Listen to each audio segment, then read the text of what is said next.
The Army Ordnance Corps were not a fashionable unit, and nowadays very few people bother to research them at all. But the British Army would not have been in a position to advance a single mile, let alone win the war, had it not been for the work of the Army Ordnance Corps. Because pretty much every single piece of kit that the Army needed, from uniforms, equipment, boots, weapons and the ammunition to fire from them, were all provided through the Army Ordnance Corps. One such soldier serving with them was Ernie Smith from Newmarket. And Ernie had joined the Army in December 1914 and served right the way through until the end and was finally discharged in 1919. Ernie brought back a number of different souvenirs from his time in France and Belgium, and one of them was this box, this wooden box that he'd had made. And there was a little note inside it that said that this was from a German grave marker that he'd picked up, that he'd found on the battlefield that had been smashed by shell fire. And actually you can see that it's the edge of a iron cross-shaped wooden grave marker.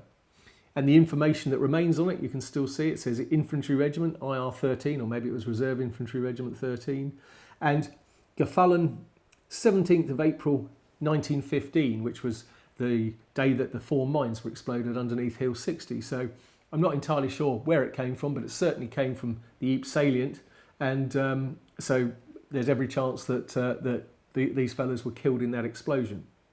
And at some point, whether during the war or afterwards, for all I know, maybe Ernie just brought this piece home and then had it turned into a box after the war, or maybe it was done at the time by him himself or by fellas in one of his workshops. But it's quite a remarkable piece of work, and to have at least have preserved this small piece of that German grave marker. The other souvenir that he brought home was this candlestick. And we know exactly where this came from because, again, he'd left a note and he said that he'd found this in 1915 in the ruins of St Martin's Cathedral in Ypres. Now, a lot of soldiers brought home souvenirs in that early part of the war before the cathedral was completely and utterly destroyed in the shelling.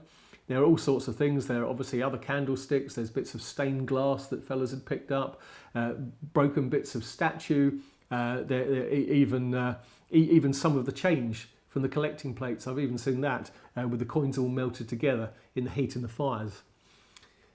But Ernie had found this, put it in his pack and brought it home and kept it for posterity. Obviously, there are an awful lot of people who will come to Great War huts who will never ever go to Belgium and will never get the chance to see St Martin's Cathedral for themselves. So we're very lucky to have this, because even though after the war the cathedral was rebuilt, and obviously there were new candlesticks made and new stained glass, and they even managed to sneak a cheeky spire on the top because the Germans were paying for reparations.